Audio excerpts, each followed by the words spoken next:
Hello everybody, and welcome once again to Nutrition 101. Today we are going to be talking about the digestive system, and after this lecture is posted, I will also post a quiz on the material we've covered so far. There will be 15 questions, and it will be due 1 week from Wednesday. So, to jump right into it, the first thing that we have to talk about when we talk about the digestive system is the act of eating. And when talking about eating, we can think about the reasons that we eat and what prompts us to eat. And we might say that there are two things that prompt us to eat. One is hunger, which is the need to consume calories and other nutrients to stay alive. And then there's appetite, which is when you desire a certain food. And there are obvious differences between the two. When we talk about, we're mostly going to talk about hunger in this class because it is a biological response that your body generates to signal its need for various materials. The hunger response is controlled by the hypothalamus and the pituitary gland. Now, there are a number of ways that the hunger is signaled in your body. There could be nerve responses in your stomach and intestines and in your mouth that transmit the information to and from your brain that there are needs in various places in your body. Then these initial signals are translated into the release of hormones such as insulin or glucagon, which regulate your glucose metabolism. There are also things like hormone-like molecules, such as the ones listed, that control various biological responses. Neuropeptide Y, for instance, has a role in the feeling of satiety or not being hungry anymore. Ghrelin is a stress response. Leptin is the hormone released by adipose tissue. Cholecystokinin is related to appetite, and serotonin has a complex number of functions. Among them, the biological sense of feeling up, but also it regulates the way that your digestive system signals your brain to consume food. When we talk about healthy eating and energy balance, we'll dig more into those. But for now, we'll just mention them. Other things that affect hunger are the amount and type of food that you eat.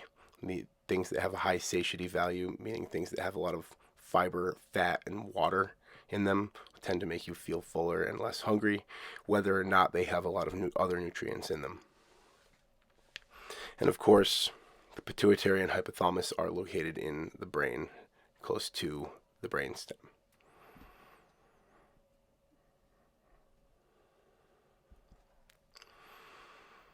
Appetite, on the other hand, is a learned behavior. It's generally based on sensory data that has been collected by an individual, and it's also affected by social and cultural cues. So, for instance, if you go out to a meal with friends, you might have an appetite for certain types of food. You might have a greater desire to eat more.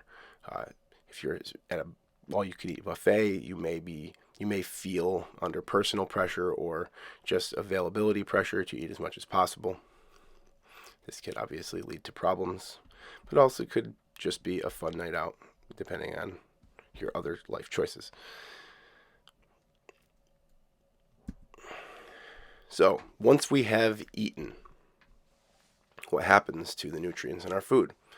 Well, so the first step, of course, is ingestion. So the food enters our mouth, and then we chew it up, we swallow it, and it goes into our stomachs, at which point it starts being digested, and then continues to be digested mostly in the small intestine, at which point absorption of nutrients begins to occur as well. Once nutrients are absorbed into the blood or lymph, they are transported throughout the body, and they become available to cells, at which point they enter them by passing across the cell membrane and engage in the process of metabolism. Metabolism can be either anabolic or catabolic. Anabolic meaning the construction of molecules, and catabolic meaning the breaking down of molecules. This can be the building of proteins, or the processing of calcium into bone, or the metabolism of sugar into ATP, which is used to power most cellular functions. After metabolism occurs, then there's the process of excretion, where the waste products of the metabolism are eliminated through urine in the form of urea and carbon dioxide. And then elimination is the process of excreting feces, which is undigested waste that never makes it into the bloodstream.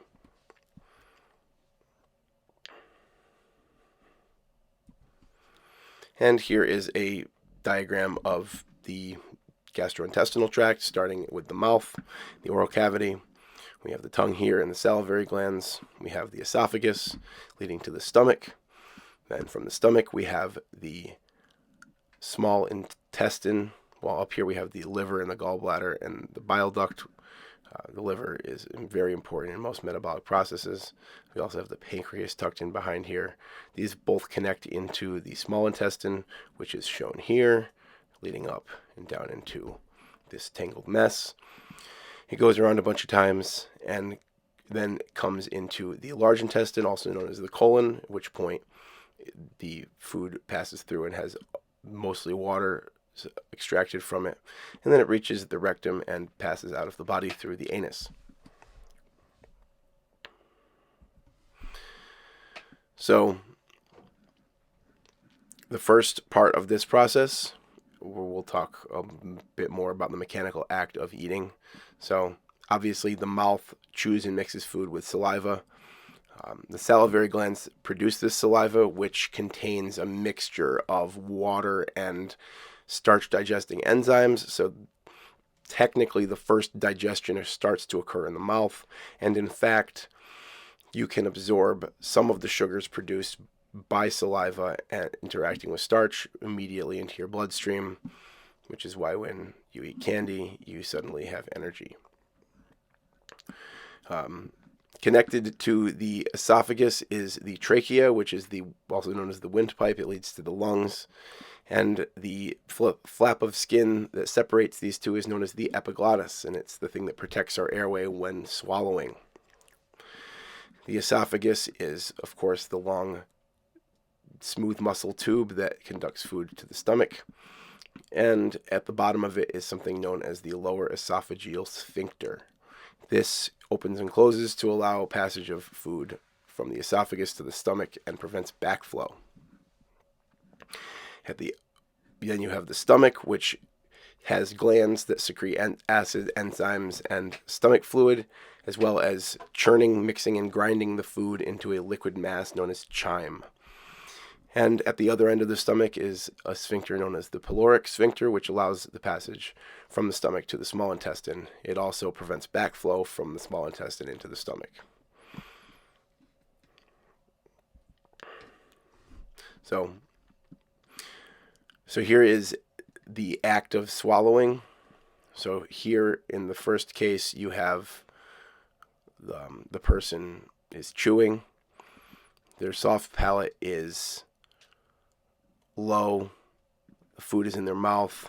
The epiglottis is open. The esophagus is closed. So you can breathe while you're chewing. However, when you swallow, your epiglottis closes, the esophagus opens, the soft palate rises to close the opening to your nasal passage so you don't have backflow into your sinuses, and then the epiglottis bends to close off the trachea and the food passes into your esophagus. Now, obviously this can malfunction. And you see here, there's a difference between a healthy swallow, where the food properly passes down the esophagus into the stomach and is blocked by the epiglottis, closing the larynx. And then in the case of choking is when the epiglottis moves and the food passes into the trachea, or the larynx first and then the trachea, which causes the person to lose air passage from their lungs, and they lose the ability to speak or gasp because their trachea is blocked. So if this happens, then you have to obviously do the abdominal thrusts, formerly known as the Heimlich maneuver, where you grab the person's sternum and you firmly thrust upward and into their abdomen to attempt to use the diaphragm to force air from the lungs into the larynx and force the food out. Obviously, this isn't a Heimlich maneuver training class, so that's all I'm going to say about this, but just so you know, that's there. So, food that is properly swallowed is transported to the stomach via the esophagus by a process known as peristalsis. So peristalsis is the alternating contraction and release of smooth muscles that leads to this shape of this curved shape, which pushes the food along ahead of the contraction. And that's why you can swallow food when you're upside down. You can try this if you're looking for a risky, fun time. You can hang upside down and eat food. It doesn't work as well drinking water, though, so I don't recommend that. There's no digestion that occurs in the esophagus other than possibly the slight mashing of food by the act of mixing it, by pushing it through peristalsis. But for the most part, there really isn't anything.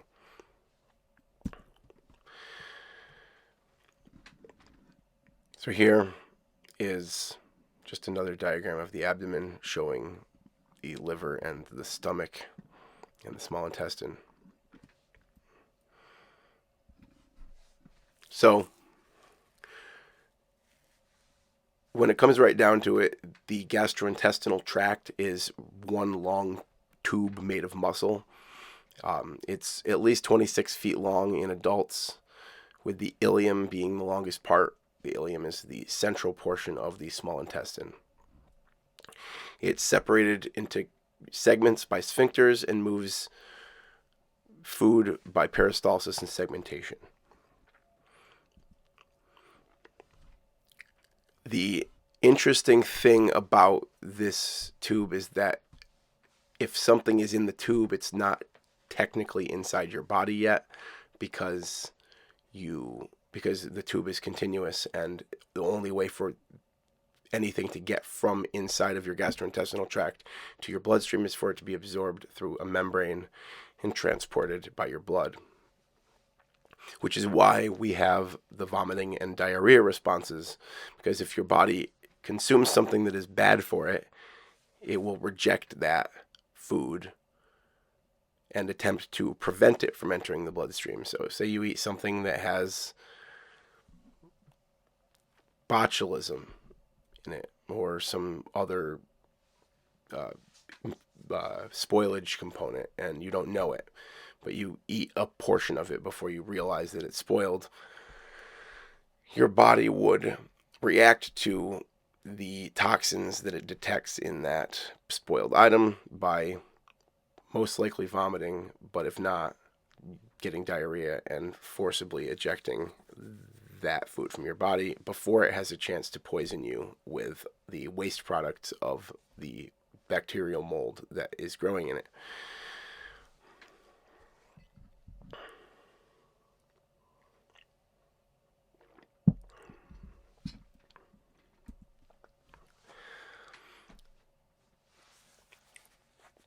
So as food moves through the tube, it obviously it changes its form and the thing that we call it. So when it's in your mouth, it's food. When you swallow it and it goes into your esophagus, we call it bolus. And when it's in your stomach, it becomes chyme, which is a mixture of stomach acids and enzymes and liquefied food. Food spends about an hour and a half in your stomach or more, which is why it takes a long time for food that you eat to enter your bloodstream. Food typically takes about 20 minutes to travel from your mouth to your stomach. Another hour and a half gives you 2 hours minimum for most things to get into your bloodstream. And then they have to go into the small intestine where they are further digested before being absorbed over the next 4 to 7 hours. Once this happens and all the usable nutrients have been extracted, it'll pass into the large intestine where liquid and minerals will be extracted from the fluid that comes out of the small intestine, and it will become more and more solid until hopefully you pass it without trouble, although some people don't get enough water or enough magnesium and they end up constipated, which is unpleasant for anybody who's experienced it. So here is a cross-section of the esophagus and a diagram of the smooth muscle content, as well as another diagram of the peristaltic wave passing down the esophagus. So here we have a circular tightening of the muscle, which occurs because of the action of circular muscles inside and longitudinal muscles on the outside. This contraction moves the food gradually through the esophagus. And this is a diagram that shows the difference between peristalsis and segmentation. So peristalsis is when you just move the food with alternating contractions. Segmentation is where you break the food into segments and then you push it back together, which causes it to ultimately mix together into a more homogeneous sort of blob. This is important for digestion because in the small intestine, you don't just want to move the food through, you want to mix it up and expose parts of the gunk that you hadn't had exposed to enzymes and villi absorbing fibers before. So you want to stir it as much as possible, basically. So here's a picture of a piece of digesting food inside of a segment of intestine. Again, just to demonstrate. So this is peristalsis. Segmentation is when they break it into two and then mix it back together again.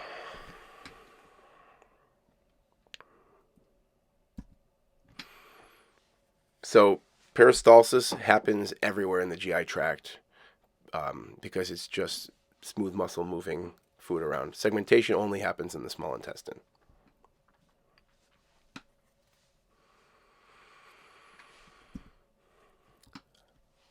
And to review, we talked about the upper esophageal sphincter and the lower esophageal sphincter, which the upper esophageal sphincter is just really sort of related to your epiglottis and your swallowing function.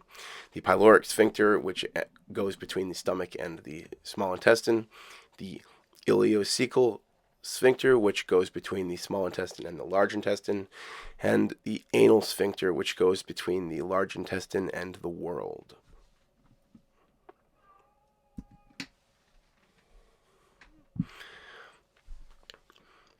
Here is another diagram of the upper digestive tract. I realize I put kind of a lot of these in here.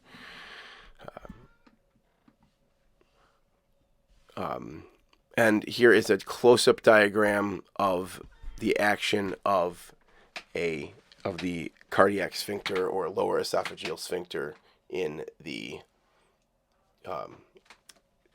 entrance of food into the stomach. So you see here we have the muscle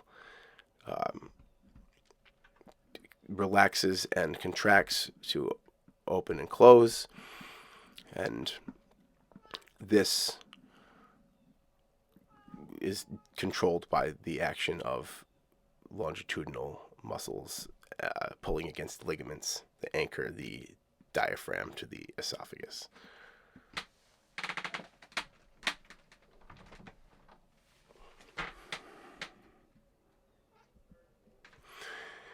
There's one more thing about the GI tract that it's a fun little experiment that you can do. It's called determining your transit time.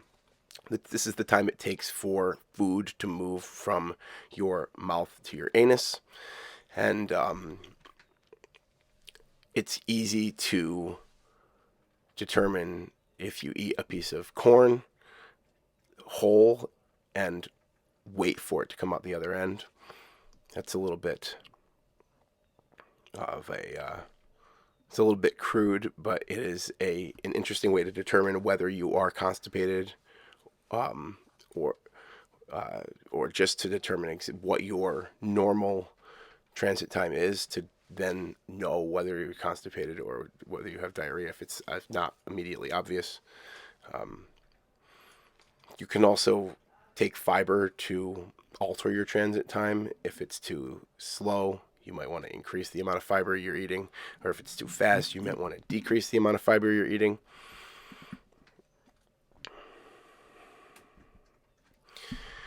So now we're going to talk about the glands. These are the organs that make, or rather they're cells that make the compounds that process your food. So the salivary glands make things like amylase and bicarbonate. They make mucus. They also make antibodies, which help fight infection. They make something called lysozyme and lingual lipase. Lingual lipase is a fat digesting enzyme that is produced in your mouth. Gastric glands are in the stomach. They secrete gastric juice, which we'll talk about later when we talk about the various types of the way the various nutrients are dissolved. There's then the pancreas, which secretes many digestive enzymes as well as bicarbonate and hormones such as insulin and glucagon. And then the liver, which produces bile, which helps to digest fats. And then the small intestine, which has enzymes that are also released by it. However, the gallbladder is not a gland. It merely stores bile produced in the liver and then releases it in a controlled way into the small intestine. The salivary glands are located here, shown above the soft palate and below the tongue. And the definition of a gland is a cell or group of cells that can manufacture a secretion which is discharged and used in another part of the body. There are two types of glands. There are endocrine glands, which are a ductless gland that produces an internal secretion that is discharged into the blood or the lymph and circulated to all parts of the body. Hormones, which are the active principles of these glands, produce effects on tissues which are more or less remote from their places of origin. An example of this we've talked about once already today is the pancreas, which secretes insulin, which signals your cells to more rapidly uptake glucose as well as a number of other functions, which allows you to get energy after you've eaten. An exocrine gland, on the other hand, is a gland whose secretion reaches an epithelial surface either directly or through a duct. So, example of this is also the pancreas because it secretes various digestive enzymes like amylases, lipases, and proteases directly into the small intestine. So there are a number of interesting myths about hunger and the stomach. One of them is that when you diet, your stomach shrinks. That's not really a thing. Your stomach is your stomach. You can obviously get it used to stretching out more to accommodate more food, but your stomach will not really get smaller in general. Your stomach is also not located below your belt, but is located somewhere up in the middle of your abdomen, right below your sternum where your rib cage ends. Your stomach is also not going to explode if you do things like eat raw minute rice or popcorn or whatever. Another myth is that you don't have to chew your food because your stomach can take care of it. It absolutely won't. If you don't break down the cellulose in a plant, for instance, it's not going to get broken down by your stomach. It's just going to sit there in a chunk and get passed in a chunk through every orifice in your body and eventually cause you discomfort later on.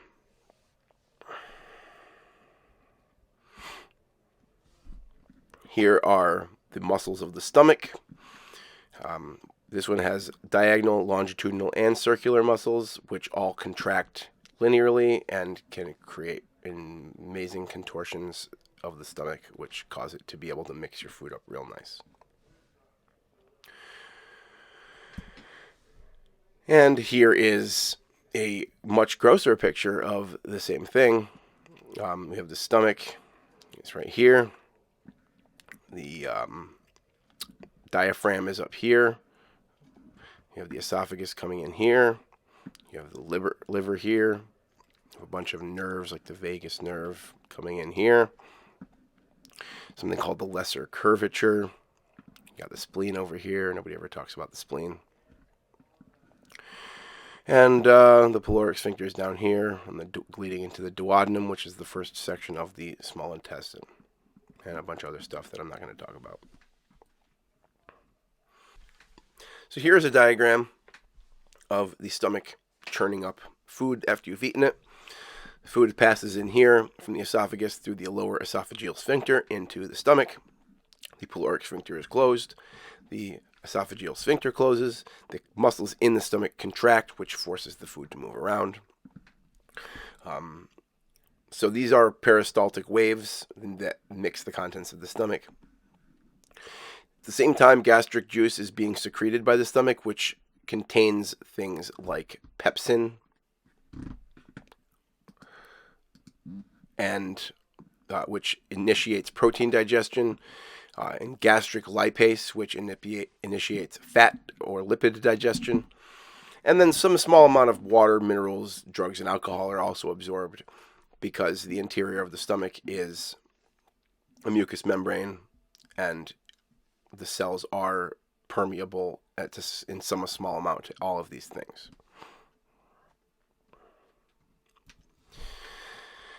So, some notes about the stomach and stomach acid. The stomach is a storage bin for food while it gets prepared for digestion. Some of the digestion begins here too because you secrete hydrochloric acid, which breaks proteins down into amino acids. There's also pepsin, which starts to break down proteins. The stomach acid also kills microbes that are harmful to you. And something called Intrinsic Factor is made, which is related to vitamin B12, which we'll talk about when we talk about vitamins. But it's activated in the stomach by stomach acid. And also some minerals and trace minerals in water are absorbed. So something like fluoride, even some medium chain fatty acids, as well as things like aspirin and alcohol. So there are 3 types of gastric glands which secrete different types of secretions. There are the mucus cells, which, as you can imagine, secrete mucus.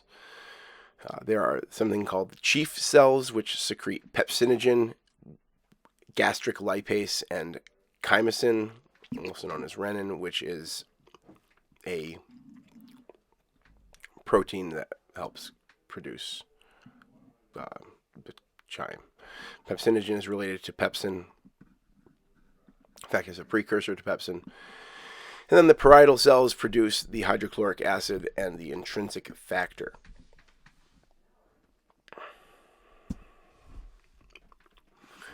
Now, here is a diagram of a gland. So you have down here is something called the submucosa, which has the muscles in it and the epithelial tissue, which holds the whole thing together. And you have lymphatic vessels and blood vessels that come in and send little capillaries into something called the mucous epithelium, which is the mucous membrane that I mentioned before. And there's something called the gastric pit, which opens up into the gastric gland, which we see a close-up of over here. You got mucus cells up in the neck of it. Then you have parietal cells that are down in deeper, and chief cells that are interspersed amongst them.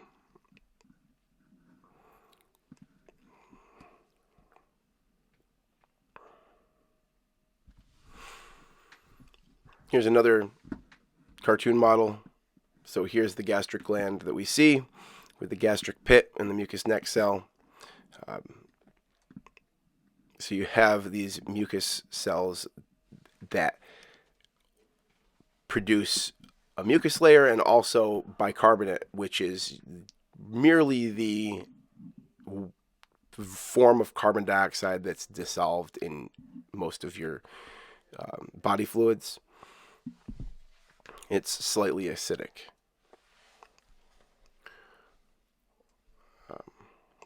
Slightly basic. Carbonic acid would be acidic, which is if you add a hydrogen to it. The mucus is there to protect the cells, as well as the bicarbonate is there to protect the cells from the hydrochloric acid. The pH is 2, which is incredibly caustic and can start to break down organic material. But the pH is approximately 7 down here, which is what your body should be about at. And here is just for anybody who is not familiar with the pH scale. Here is a relative scale of various common substances rated from basic to acidic. So high pH of 14 is incredibly basic. Something like concentrated lye, which is used to make soap, would have this pH. Oven cleaner is a pH of 13. Ammonia has 11. Something like baking soda has a pH of 9. Bile and pancreatic juice fall in the 8 range, and blood is a little above 7. Water has a pH of neutral of 7. Saliva is slightly acidic with about 6.5. Urine is more acidic at 6. Coffee even more at 5. And you have orange juice is sitting down at 4. Vinegar is about a pH of 3. And then lemon juice and gastric juice are about the same at like 2. And then battery acid has a pH of 0. So I don't know if anybody's ever spilled battery acid on themselves. I would recommend that you avoid doing that. But yeah, as well as putting concentrated lye on yourself. Those are both bad ideas. So one of the things that can happen that causes discomfort, and due to the fact that hydrochloric acid is incredibly caustic and can damage epithelial tissues, is if your pyloric sphincter remains partially opened, you can have gastric juice seep backwards up the esophagus and burn the esophageal lining. This is incredibly uncomfortable. It can cause coughing fits. If you've ever eaten a greasy or spicy meal late at night and then tried to sleep on a full stomach, you might have had this happen to you. It can also become chronic if you have a weak sphincter, and then you have to take medication for it. Such medications might be things like Tums or Tagamet, which are over-the-counter medications that are designed to neutralize the acid that is secreted by the stomach. These are known as antacids, which is what Tums is. However, the downside of this is that the acid is there for a reason. So if you take too many Tums, then you neutralize all the acid in your stomach, and then you don't have it anymore, and you don't digest your food properly. There are other medications that cause the gastric glands to not secrete the acid at all. These obviously have to enter your bloodstream first, and then they have to be transported to the acid-secreting cells. Obviously, the antacids are probably more of a immediate relief, and these other medications are more of a long-term for chronic problems. So, more examples of antacids: Rolaids, Alka Seltzer, Maalox, Pepto-Bismol, Mylanta. And there's something called H2 blockers, which they block they stimulate the parietal cells and stop them from making hydrochloric acid. That's things like Tagamet and Pepcid AC, Zantac 75. And there are proton pump inhibitors, which block the enzyme that's involved in the acid secretion. That's things like Prilosec and Prevacid, and a bunch of others like Nexium. They're more effective than H2 blockers, but that also means that they're stopping more acid from getting into your stomach, so it's trade-offs, I guess.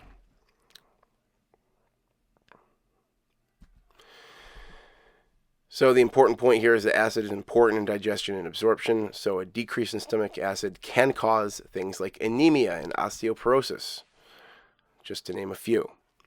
So sometimes it's possible to eliminate the effects of acid reflux or GERD by changing dietary choices. And in those cases, it might be preferable to becoming malnourished.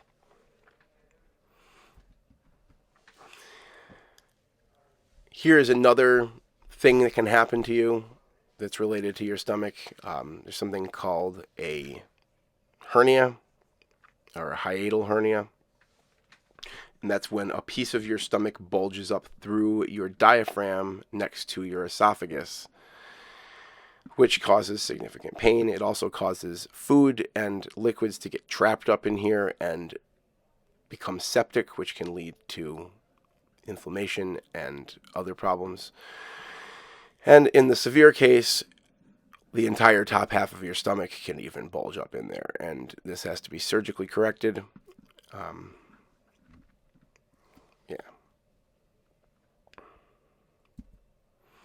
So after the stomach is the small intestine. And this is quite a marvelous structure.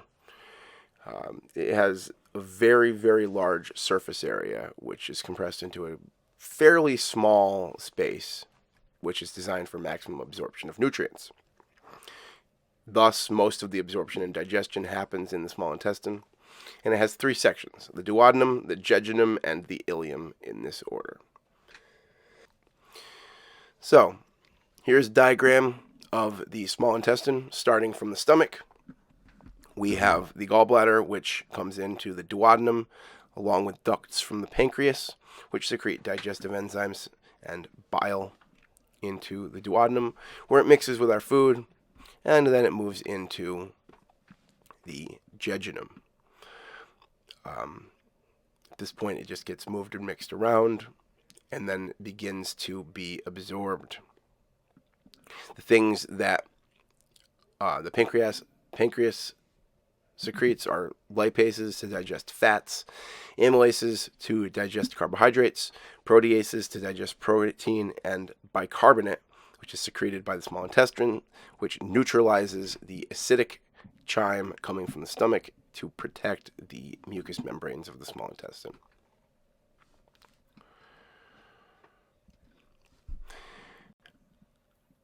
Here's a sort of a diagram of the cells inside of the small intestine. There are these things called the villi, which are a network of lymph and blood vessels surrounded by epithelial cells that maximize the surface area for absorption of nutrients. Here is some more detail about that. So you have the walls of the intestine, which then fold up into folds, which then have smaller villi on top of those folds. And if you are to zoom in on those villi to the point of the epithelial cells, these cells themselves have microvilli on them, which creates an enormous surface area. All of the surface of each one of these tendrils can absorb a molecule, basically.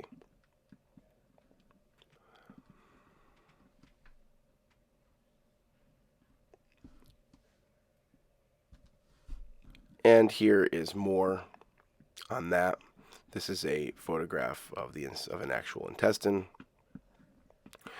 Here is the cross-section again with a slightly different determination for the microvilli. And here is a microscope view of the same structures.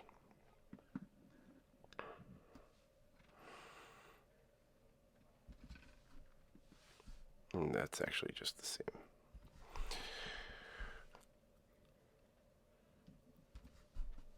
It's just all these photos in close-up form. And here is a nice little diagram that shows all of the nutrients that are absorbed in various parts of the GI tract. So up in the stomach, you absorb things like water and ethyl alcohol, as well as copper, iodide, fluoride, and molybdenum. And then in the duodenum, you absorb all of these minerals and vitamins. And then once you get into the jejunum, you start absorbing even more vitamins, but also lipids, monosaccharides, amino acids, and small peptides. Then in the ileum, you absorb less vitamins and minerals, but significantly more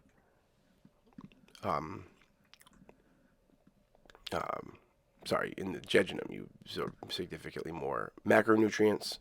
In the ileum, which is the third section of the small intestine, you start to reabsorb bile salts so that you can reuse them and process them in the liver and put them back in the gallbladder. In the large intestine, you absorb mostly water, but also things like vitamin K and biotin, as well as salt, sodium chloride and potassium, and short-chain fatty acids.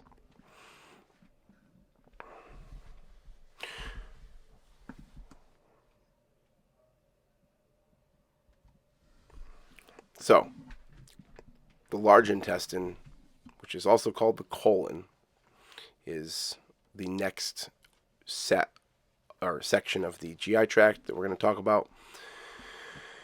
It's large, called the large intestine because it's large in diameter compared to the small intestine, but the small intestine is actually much larger, much longer than the large intestine.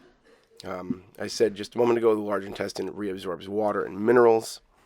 This is also where fiber becomes important because it is the thing that keeps your food, the solid mass of undigested food, it keeps it bulky and so it doesn't compress into a solid rock, which would be incredibly painful to move through your system.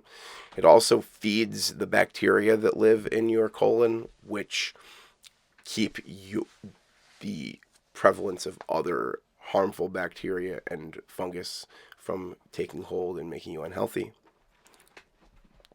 And if you get to a certain age, you start to have things called colonoscopies, where they stick a camera up into your rectum and scope your entire colon. And they've come up with a lot of really good methods these days that don't require incredibly traumatic experiences.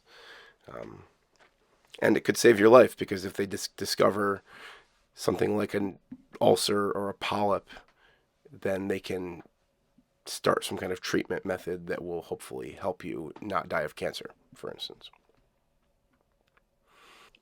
So this is a diagram of the colon. The cecum is the little tube that connects to the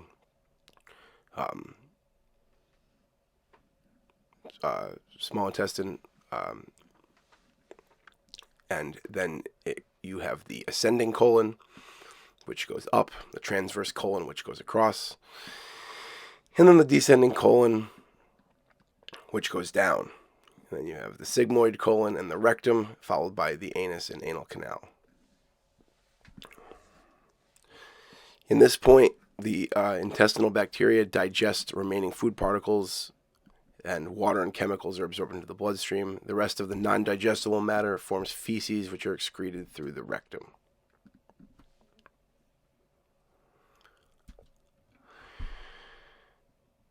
And this is a picture of a colonoscopy. This is a healthy colon on top, and this is a colon with growths on it on the bottom.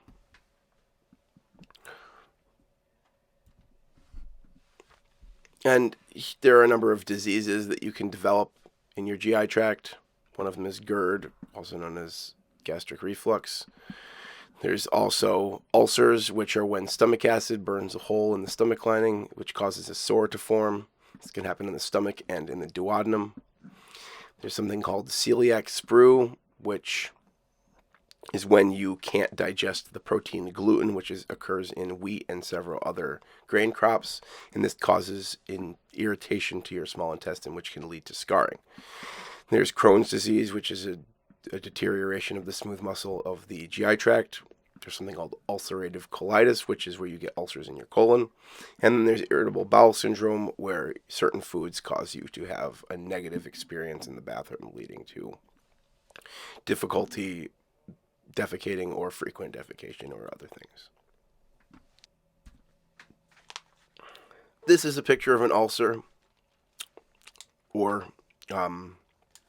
this is a picture of something called diverticulitis, which is a situation in which a section of your colon breaks off or bubbles off and fills with poop when you are constipated because of pressure that builds up inside of your colon.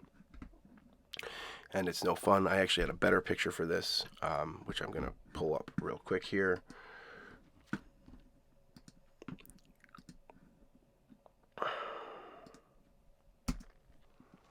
So this is a better picture of diverticulitis. You see the feces impacted here.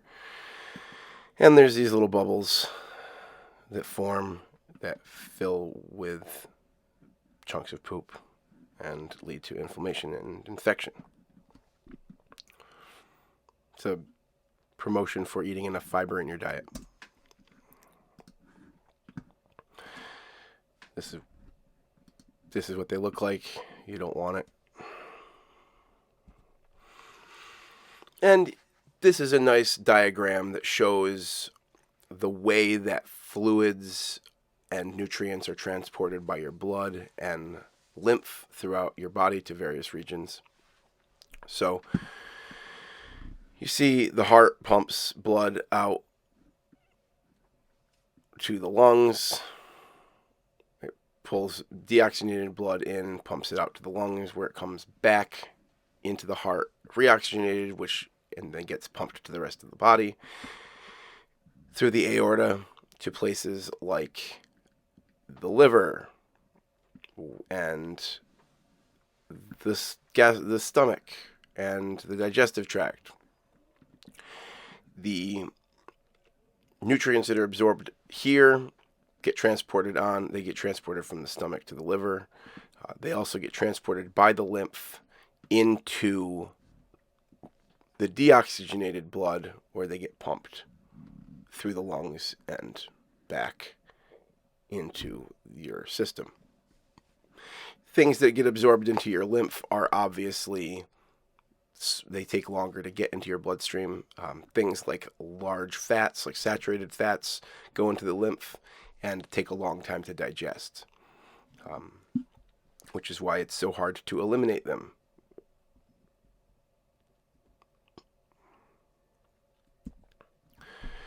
And just, this is a bit technical, but we're just going to talk about it for a moment. The way that nutrients are actually absorbed by a cell. There are 4 different ways. So there's the cell membrane, which is something called a phospholipid bilayer, which we'll talk about a bit. When we talk about lipids, the nutrient just comes and diffuses through this layer into the inside of the cell. This occurs at some fixed slow rate for most things.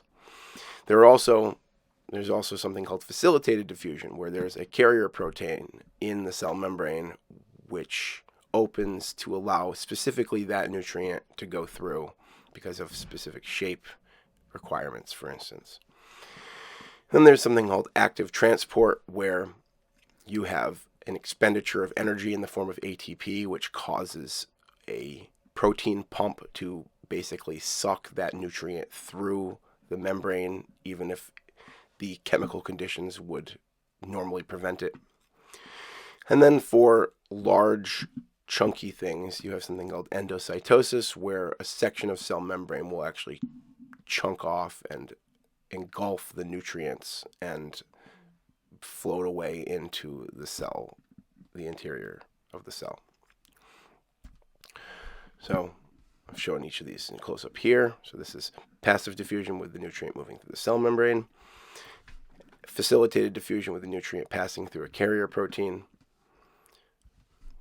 active transport, where you expend energy to pump nutrients across the membrane, and endocytosis, where a section of the cell membrane engulfs the nutrient and floats away into the cell interior. Things like antibodies in breast milk and large particles of fat will be digested in this manner, or will be absorbed in this manner.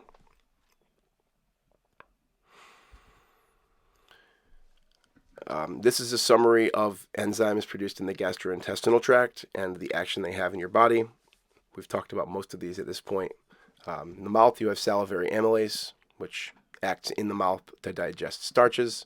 In the stomach, you have pepsin, which digests proteins in the stomach. You have gastric lipase, which digests lipids. Proteases, such as trypsin and chymotrypsin and carboxypolypepsidase, which digest in the small intestine, which digest proteins. These are secreted by the pancreas. Elastase, pancreatic lipase, cholesterol esterase. These are all fairly self-explanatory with their names.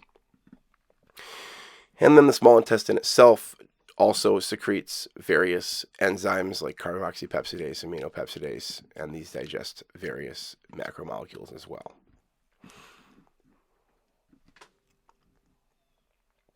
Some people don't have lactase in their small intestine, which gives them lactose intolerance. There are also some hormones involved in the regulation of digestion.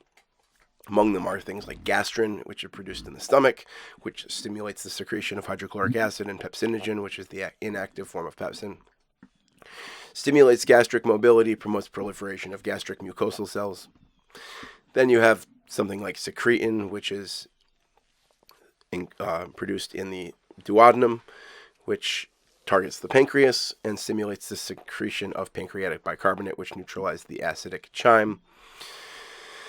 And when it goes to the stomach, it decreases gastric motility.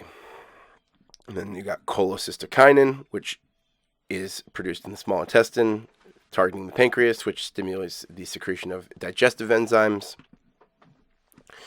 And it targets the gallbladder, which secretes, which causes the gallbladder to contract to secrete bile. And then the stomach, which slows gastric emptying. And then another one called gastric inhibitory peptide, which is produced in the small intestine to target the stomach and pancreas, inhibiting gastric acid secretion, slowing gastric emptying, and stimulating the release of insulin.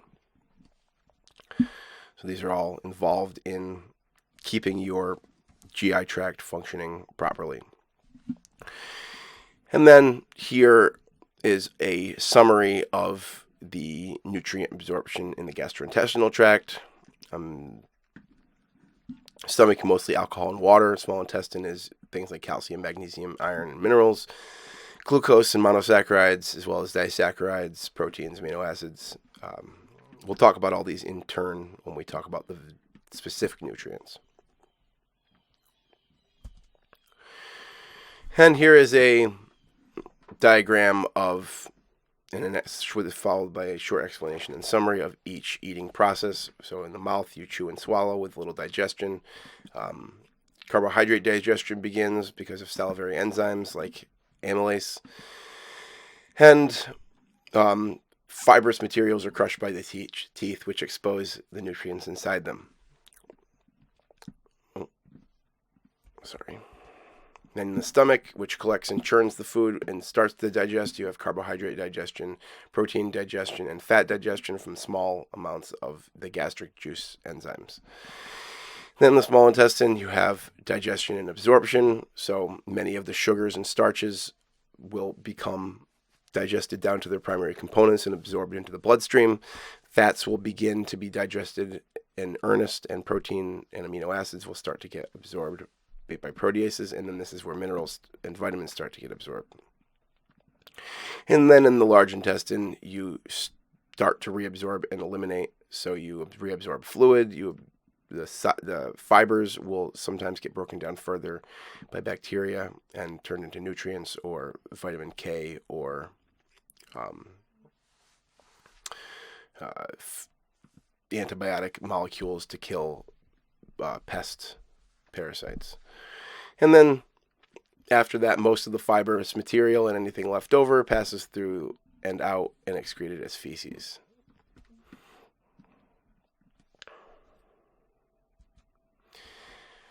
So here's a note about the human microbiome.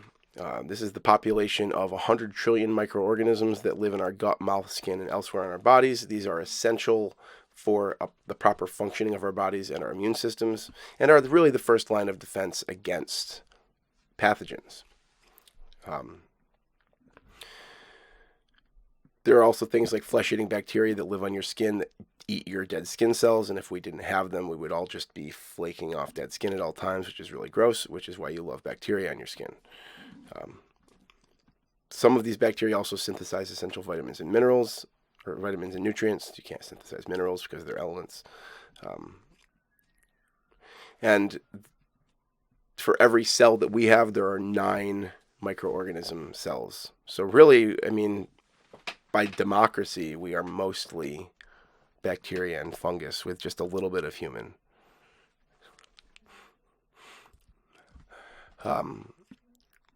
The term microbiota is a metabolic organ tuned to our physiology that performs functions that we have not evolved on our own. This is a type of symbiosis, so life is basically, as we know it, is essentially due to the action of this meta organ that is millions of microorganisms or trillions of microorganisms. So these act to displace pathogenic species. They also often provide structural components to the immune system, as well as aiding in the metabolism by breaking down some foods and synthesizing vitamins. Another thing that we found in general is that animals with a large colony of microbiota are generally healthier than those that don't, which is why when you take antibiotics, you usually feel sick for weeks after being done taking them, because you have, in addition to killing whatever bad thing was in you, you've killed your gut microbiota, and you have to rebuild it, which is sometimes necessary. But the overprescription of antibiotics has become a large problem in many parts of the world, which has led to the creation of superbacteria, which are resistant to those antibiotics.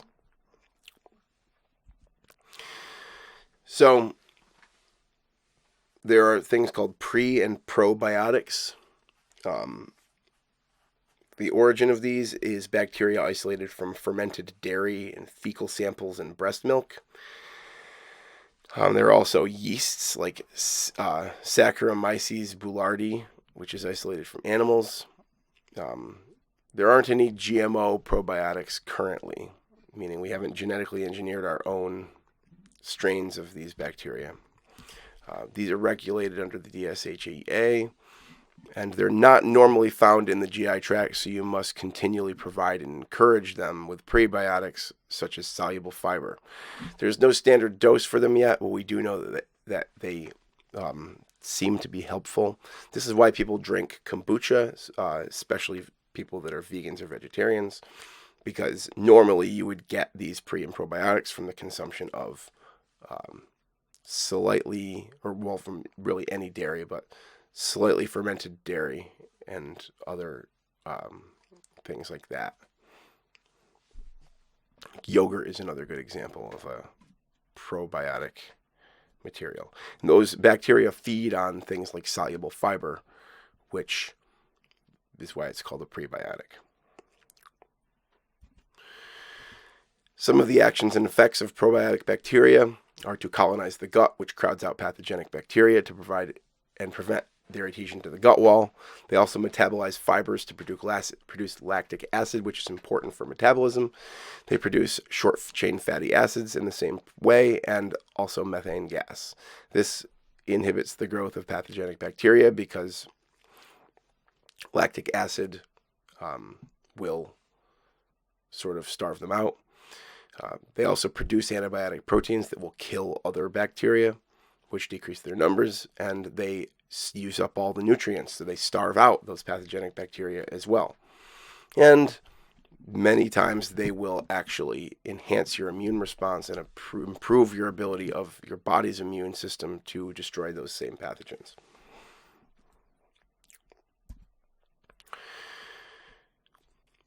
Now, just because having a good microbiota is good doesn't mean that any bacterial culture is necessarily going to help you. Not all of them have been shown to provide a health benefit, so it's still an ongoing area of research. Some of the research that we have done is on the factors of intestinal microbiota of infants. So there are obviously a number of things that are shown here. The prenatal stages, so before birth, there are genetic and epigenetic factors which can affect child development. The mother's microbial diversity comes into play here, as well as antibiotic use and presence of infections and illnesses. All of these things can factor in because they can possibly lead to intrauterine contamination. Then after birth, there is the idea of, well, first there's the delivery method. So vaginal birth tends to favor the types of bacteria that are helpful in promoting a healthy microbiota in the child, whereas cesarean sections expose the child to things like staphylococcus, which can be potentially fatal. Breastfeeding has a high likelihood of introducing good bacteria into the child's gastrointestinal tract, whereas formula feeding can introduce bad bacteria like Enterobacteriaceae. And then the first months, there are things like antibiotics, which can reduce the microbial diversity, but probiotics can increase it. So starting introducing things like yogurts into the child's diet after you've weaned them could potentially help diversify the microbiota. Other things like the familial environment and like the cleanliness of the home and the dietary habits of the family can also bring in unknown factors.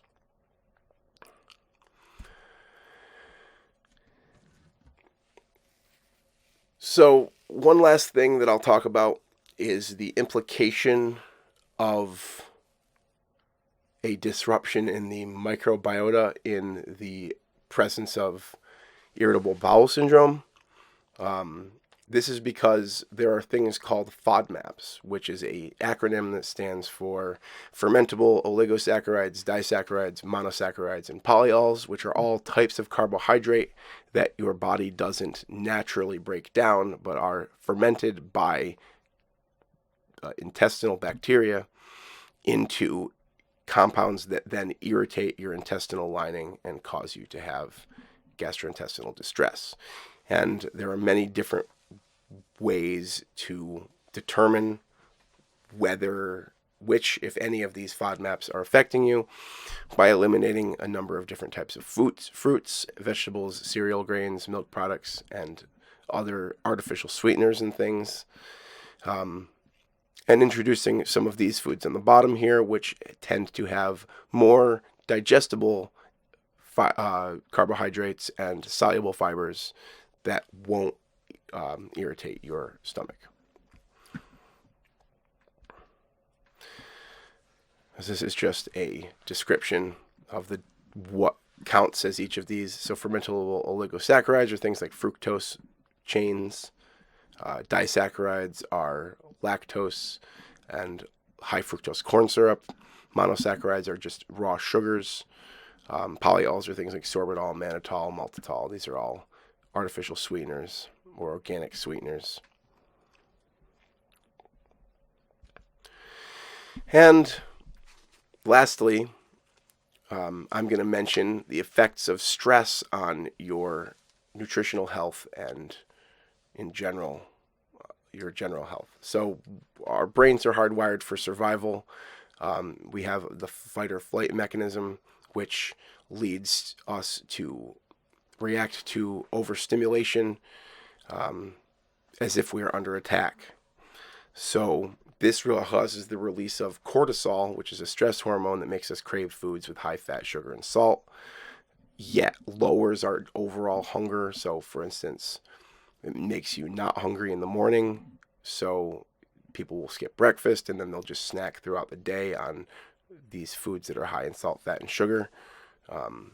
This causes you to gain weight in the belly. It causes you to have tense muscles. Your liver is constantly releasing glycagon, which produces, which is what your muscles used for energy rather than storing fat. It also causes you to gain weight and lowers your immunity, so you get sick more often. This response gets turned off with sleep, with intense exercise, with balanced meals, and with an elimination of snacking. So this is oftentimes really incompatible with the college lifestyle because college students don't tend to get enough sleep. They don't tend to have time for exercise, although if you do, keep doing it. And they generally forego balanced meals in favor of snacking because vending machines are readily available and cooked meals are expensive.